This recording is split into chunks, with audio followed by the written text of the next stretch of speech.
We're all gonna die. I hope so. Oh, for God's sake. 6 crucial details of Suicide Squad 2021 no one is talking about. The Suicide Squad, a gathering of, for the most part, dark supervillains from the DC universe who go on lethal missions for the benefit of the public authority in return for diminished jail sentences, have effectively graced the big screen once. In 2016, Will Smith and Margot Robbie drove the group-in-chief David Ayer's Suicide Squad. Surveys weren't extraordinary, most definitely. However, the film did all right that Warner Bros. Authorized a reboot due out in 2021, this one named The Suicide Squad. Subscribe to Watch Culture right now, keep watching till the end, and comment down below what you want to see next, and we'll make it for you. There have 2 or 3 trailers for the film, the latest of which came out on June 22, 2021. Before that, on March 26, DC uncovered the hazardous and dangerously entertaining first trailer for the film. Last August, at DC's FanDome occasion, Chief James Gunn and Company uncovered a lot of new insights concerning the film, giving fans their first look at what characters are highlighted in the film, alongside a reached-out-in-the-background featurette. Since the Suicide Squad is truly preparing for enormous summer activity, it seems like a decent event for a summary of all you're required to think about the Suicide Squad. Now, let's find out the crucial details. Number 6. HELMER James Gunn is the director. James Gunn, best known for the Marvel Cinematic Universe's 2 Guardians of the Galaxy films. What percentage? I don't know, 12%. 12%? Is the writer-director behind The Suicide Squad. Gunn was hired to write the movie in October of 2018, a few months after Disney fired him from Guardians of the Galaxy Volume 3 due to old, inappropriate joke tweets. Perhaps because the tweets were brought up as part of a targeted campaign by alt-right agitators, Disney eventually reversed its decision and rehired Gunn. However, Guardians 3 would have to wait because the director was already committed to The Suicide Squad. Gunn is the first person to make both an MCU movie and a modern DC movie.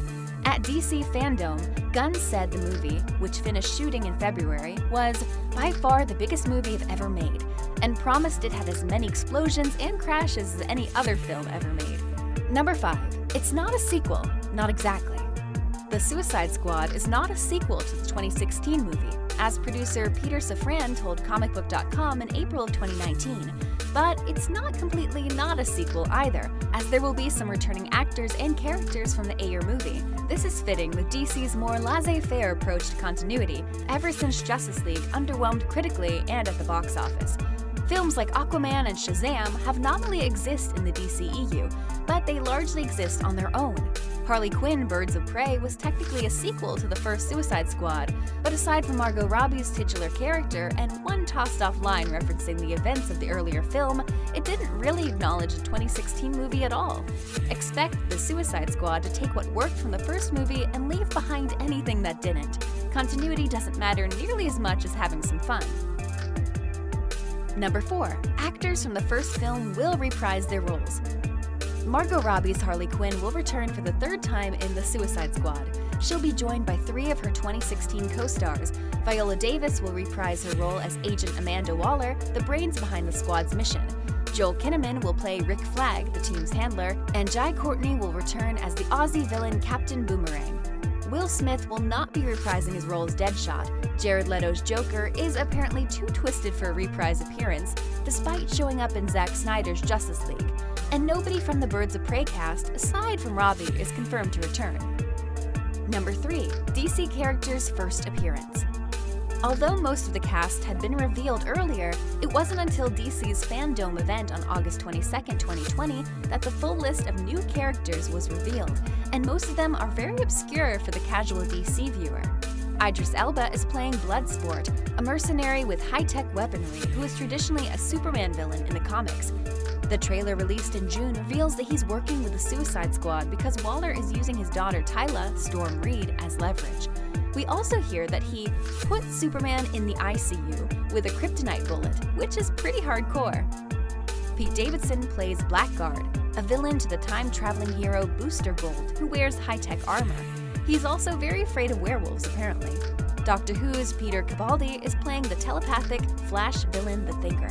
John Cena plays Peacemaker, who he described during FanDome as a douchey Captain America. Nathan Fillion plays TDK, and It's rumored that TDK is an acronym for The Detachable Kid, a new name for one of DC's most infamous characters, a wannabe Legion of Superheroes member called Arm Fall Off Boy. Number 2. The first villain is a classic. The first proper trailer for the Suicide Squad hinted at the film debut of another DC character, one of the strangest but most important villains in comics history. The starfish-like kaiju is Starro, an alien conqueror who has the distinction of being the first bad guy the Justice League ever fought. The June trailer makes it clear that Starro is going to be the villain in the Suicide Squad, or at least the antagonist, since pretty much all the main characters are villains. That's kind of the whole point. Waller reveals that the squad's mission is to destroy every last trace of Project Starfish, clarifying to Cena's Peacemaker that the name has nothing to do with buttholes. Instead, it's likely that Project Starfish is some sort of secret operation to harness Starro's psychic and mind-controlling powers. Presumably, it all went sideways, and it's up to the squad to defeat a giant starfish. Remember when superhero movies were concerned about being serious? What a time to be alive. Number 1. Gritty 1970s war movie with laughs and action. The trailer doesn't specifically reveal too much in terms of plot, other than showing that the squad will be in some Central American-type setting and eventually battle Starro. The restricted Red Band trailer is instead more focused on re-establishing the rules of the Suicide Squad and demonstrating the R-rated tone. Amanda Waller offers a group of criminals reduced prison sentences if they either complete their mission or die trying, and bombs are implanted in everybody's skull in case they try to jump ship. But King Shark literally rips a dude in half, and John Cena's Peacemaker states that it would be no problemo for him to eat every dick on a beach, in the name of liberty. So yeah, very James Gunn. Are you excited about the new Suicide Squad? Tell us in the comments down below, and I will be replying to each comment. Make sure to subscribe to our channel for more exciting videos like these.